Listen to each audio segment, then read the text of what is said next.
So how the hell do a child or innocent person process? Well, you telling me you loving me, but you beating the fuck, you coming home drunk, jumping on the family. So Okay.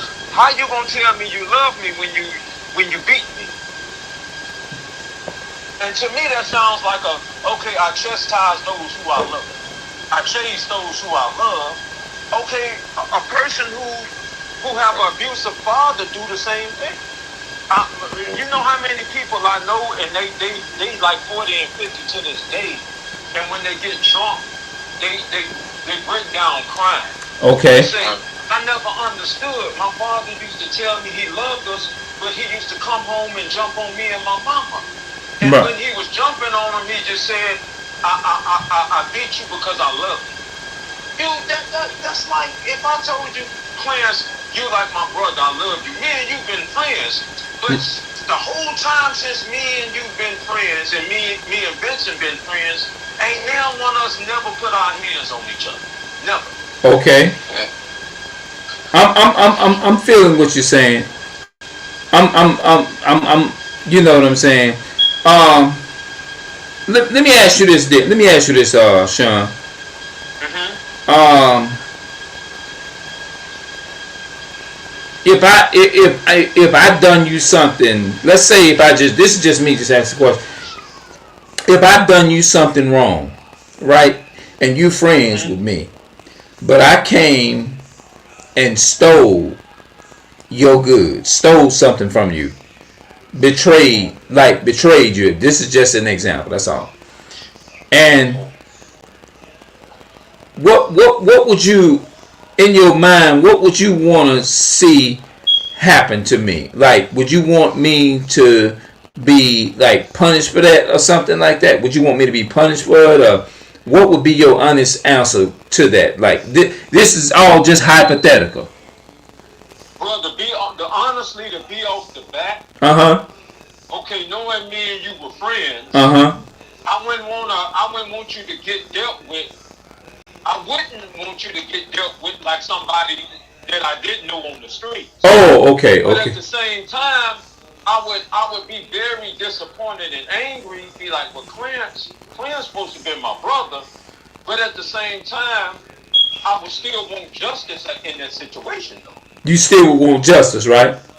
Yeah, I mean anybody would want justice, but at the same time, if the hurting part is the hurting part would be for me is I got to deal with a person who was once my friend. I got to deal with him like an enemy now. Right. Okay. And I don't know, depending on how long me and you've been friends, and we to the point where we've been friends so long till we like a brother. Right. It's like how do I how do I fight a war with my brother?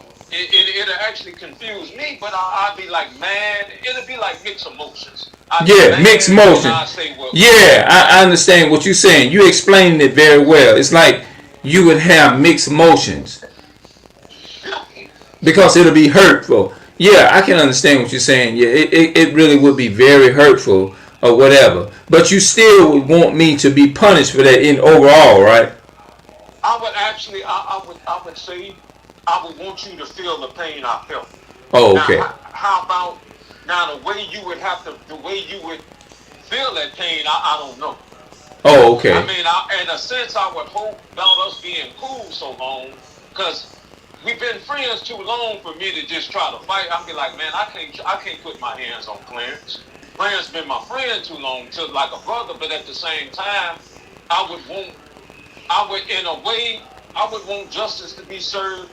It's somebody that the way you did me, I would Okay. hope somebody would do that to you, Oh, so you okay. can feel the same pain that I felt. Oh, okay. Oh, okay. Oh, okay. Yeah, that makes sense or whatever, you know. Um, like if the person like okay, if let's say if you didn't know him and they wasn't your friend, was never your friend, you never met him a day in your life, then you would probably feel more like justified of putting your hands on him, right?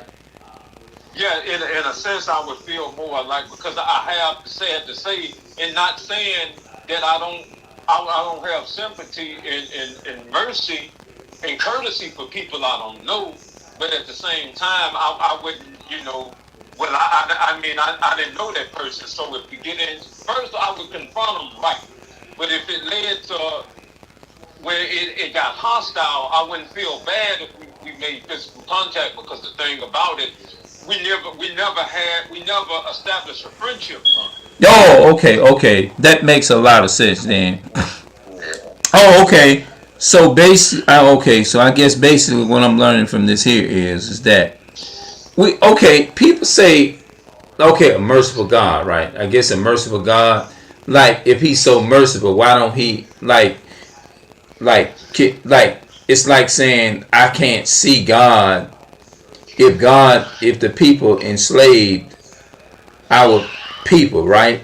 And done all these things, God should still like have mercy upon those people, no matter how bad or what they have done or something like that. Is what you know what I'm saying? Because I think our people we just naturally just forgiving anyway. You know what I'm saying? But the thing about it, that's the problem is you forgive when it can be appreciated. But the thing about it, a lot of people done been forgiving the people who done them wrong, and like the old sense, like habitual offender, a Right. habitual liar, a habitual. That means a person has a pattern of corruption and deceit. So Okay. black people forgive people who don't really seek their forgiveness. It's like the people that they forgive get them many times as they can. Right. That's right. Yep. And then it's to the point where we done been done so bad, so it's like, well, we don't even respect each other no more now. That's been good. That's been going on since the '60s and the '50s. So it's like the way we've been oppressed, we oppress each other in the same fashions and in the same technique. So it's like, where do you start? Yeah. Hey, maybe I can. I don't know. Let me ask this question here. Have you ever like? It might. I don't know if it's gonna sound like it's kind of off topic a little bit. Um, have you ever like? Is there a such thing as a person? They know something is wrong, but they really don't know it's wrong, and they do it, and you know what I'm saying? I wonder, does that make sense? Well, the thing about it, the way you can check that is the people who don't know things are wrong or know certain offenses are wrong. The way to actually find that out, if they were to be offended by that same rule, or by the same, how should I say this? They would have to be offended by the same offense. Oh, Let's say, okay. for instance, if you got a bully, a You- person claim that they something mentally wrong with them, but Right. at the same time, how would they act, or how would they respond to somebody bullying them? Okay. Oh, That's the okay. only way you would find out. Like a person say, well, they don't know it's really wrong to steal. Right. Okay, but let's how would they respond to somebody stealing from them? Would they say it's wrong, or would they just say, oh well, they didn't know any better, just like I didn't know any better. No, they would say Okay, they know better. They would say they know better by nature. that, okay, exactly. So in a sense, but you sold the ideal, you didn't know what you was doing though. Oh, okay. So that mean that would be to say you knew what you Hold was on doing. 1 second, Clint. Okay, all right then. Dr. Millions? Man, what's going on, Doc? You been chilling? What?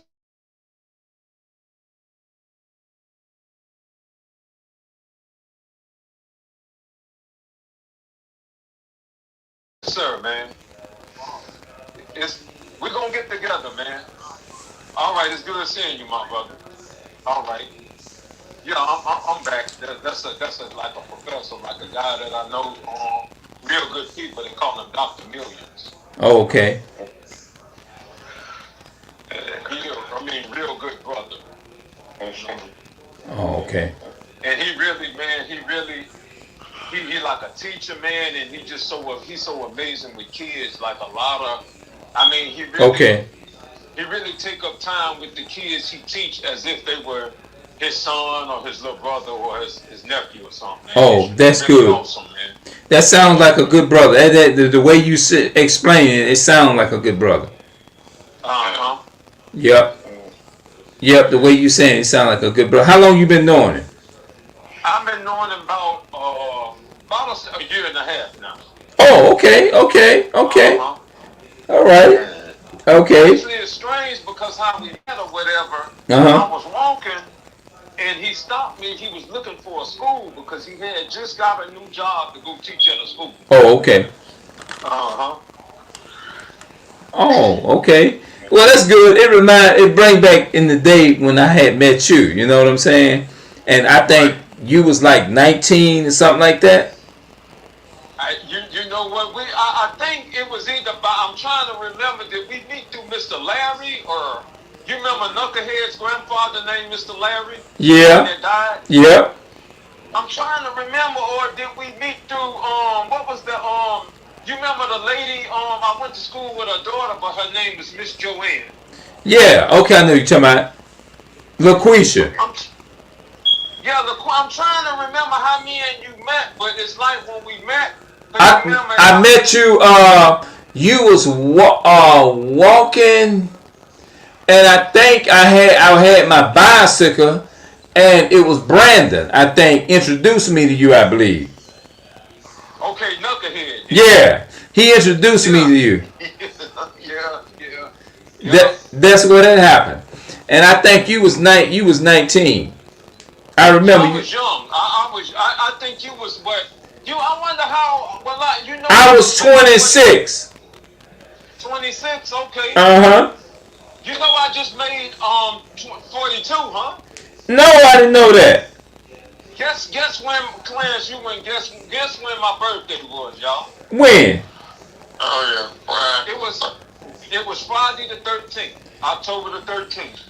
Oh wow! I didn't know you Sean. You 42 years old. 42. You don't even look like it. You don't even look 42. Yeah, happy birthday. Happy birthday. Thank you, man. Thank you, y'all. Thank you. Yeah, I have it. Well, okay. Well, I don't. Well, okay. Well, that's a whole nother topic right there. You know, we go. But I'm glad that you blessed that you still here and stuff like that. You know what I'm saying? It's just it don't even seem like time went by so fast like that though. I ain't gonna lie, Clarence. That's why I say I told Vincent I'm coming back down there. And when I come back down there, man, I wanna go. Hopefully, I'm gonna be blessed with some wealth, man, and I wanna go. I wanna go.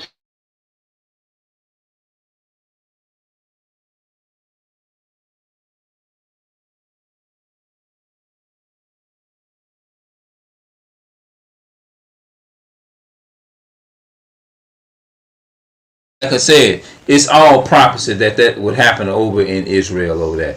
But there's a scripture that I wanna. It's in Zechariah. It's relating to that same situation, and I'm gonna show you what those people are over there. It'll tell you what those people. I'm just gonna read this. Let's see here. Habakkuk. Zechariah, Amos. Let's see here. Amos.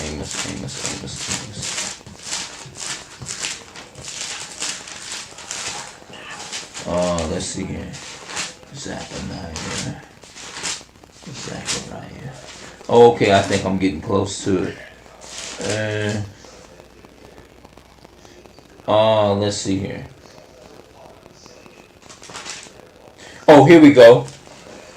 Zechariah chapter 9. You hear me? Yeah. Zechariah chapter 9. This is in the Old Testament, but it's still a prophecy that has not that is coming to pass. Right here it says, "A bastard shall dwell in Ashdod, and I will cut off the pride of the Philistines. That's talking about those Israeli and fake Jews over there in Israel right now. Right. A bastard shall dwell in Ashdod. You know what I'm saying? That's taught. Ashdod would be over in Jerusalem. A bastard would be would be those people over there claiming to be, that say they're Jews and they're not. Watch this here in Revelation 2 and 9. Revelation 2 and 9. Watch this. That's in the New Testament. Revelation 2 and 9. The Bible says, I know thy works and tribulation and poverty, but thou art rich. And I know the blasphemy of them which say they are Jews and are not, but are the synagogue of Satan. The Bible said that he called those people, those bastards over in Israel, the synagogue of Satan. They are apostles over there. They say they Jews. They claim to be the real Jews, but they not the real Jews. Yep. And you know they got ads talking about $50 for them that can help them and pray for them and all. Man, I don't pay that no attention. No, that's it. You praying like that according to the Bible. You praying for the devil. Yeah, I know. You know what I'm saying? God don't even see those people as, they not his chosen people. Simple as that. You know? They really not. So you know, like back in the day, those people actually, they let me show you something. I'm in Babylon Temple of 2 on page 125. It says, by the edict of King Minoa, Portugal in 1496 banished the Jews from Portugal. All Jews were to be cut out of Portugal by October the 14th, 1497. However, considering this matter, he dreaded to Christianize the Jews, fearing the loss of a vulnerable population. Wait a minute, let me just go down and read. Let me just go and read it. Let's see here.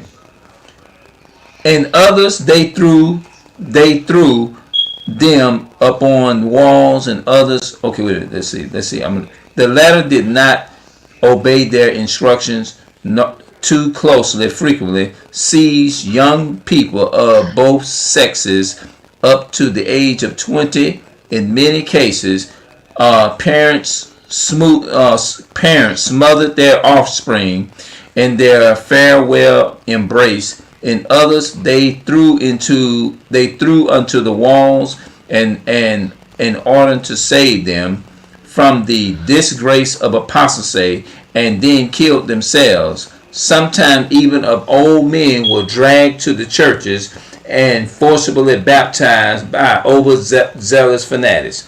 They forced these people. And not only that, but right down here it says, at this time, many Jews became Christians out of fear. And these were the real Jews. At this time, many Jews became Christians out of fear. Many of them were known as secret Jews. That means they was practicing the real thing in secret because they couldn't come out openly. And they was practicing Judaism in secret. They was known as secret Jews, practicing Judaism in secret under the disguise of Christianity. Some writers call these Jews normal Christian Jews, who are Christians in name only, but practice Judaism in secret. They was Christian in name because they had to act and pretend like they was actually, like they had to adopt to the forms and the ways of lies and stuff, because it was actually against the law to say that you was a Christian. It was actually against the law to say that you didn't want to identify yourself with sin. You know, that you wanted to actually live a life for God. It was a crime to pray. It was a crime to be sincere with God. That was a crime within itself. You see what I'm saying? Damn. Yes, it was actually a crime is to actually say that you cried out to the Most High and you really wanted to live right and you actually wanted to keep those commandments. That was actually a crime to do that. Damn. Yeah, you were saying something. Somebody was. No, that's I don't know if Vincent said anything, but that was just an ambulance. Yeah, they actually. If you came out openly and you say you was very sincere and you really wanted a relationship with God, for you to say that and during that time, that was in that during that era, it was actually a crime. You was arrested just for that. Oh damn. Mm-hmm. You was arrested for stuff like that. That's what this is going into. That's what it was talking about. Like they got a part right here on page 127, the Black Jews of Angola. I don't know if you ever are you familiar with that Angola? Me no. What about you, Vincent? No. It's called the country called the Gabon near the Congo. There were black Jews known as Bambabu. Some writers call them by various names, such as Mavubu, Yambu, Mayambu, Mayamba, and Mavubu. Now these are Greek words here, and Bible, and it says it was called a French writer says that these Jews held the coast of Longo between the Congo River and Rhino Maimana and Gabon and let's see, that's 1776. Their country began about 60 miles from the coast and extended north to the Congo about 200 miles in appearance. These black Jews are hardly distinguishable from the other Africans, and it has been reported that these Jews practiced some divination and magic like native Africans. However, they observed some Jewish ceremonies living in separate communities. When they say living in separate communities, that's talking about the black people living in poor conditions in poor neighborhoods. While you got the Caucasian man they live over in rich neighborhoods, and their neighborhoods are different. You know, you can eat off their damn ground, and stuff like that. However, they observed some Jewish ceremonies and lived in separate communities, not considering themselves native Africans. That means real Jews. The villages of these Jews saturated amongst the Longo coast for more than 100 miles, even south of the Congo River. Gabai writes that when they are inaugurated regarding to their origin, some of these Jews said they migrated from the south, probably Angola, some from the north, probably Nigeria, some from the other side of the northern, perhaps Ethiopian, like the Portuguese Jews. See that, like the Portuguese Jews, the Bambubu Jews was very active in commercials.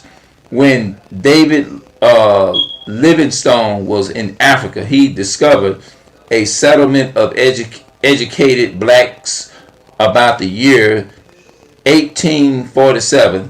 They were located inland about 200 miles from the London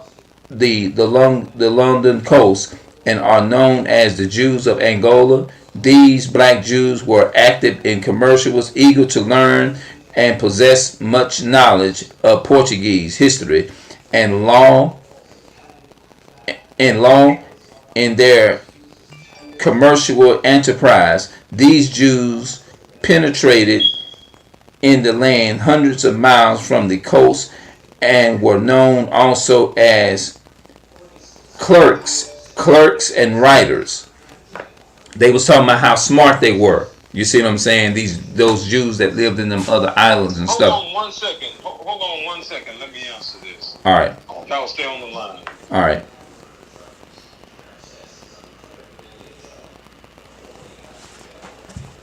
Some of the words were very hard.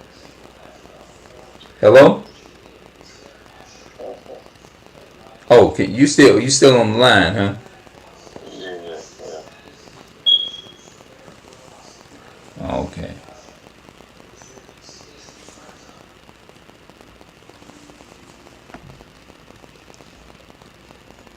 I'll be back, y'all. Yeah, fellas. Uh huh. Yeah, I'm sorry. I had to answer that. Oh, okay. I'm gonna have to. What I'm gonna do? I'm gonna have to get off because I'm gonna have to. They here and call me in. Okay. But if you don't mind, Clarence, would you mind? Because I know.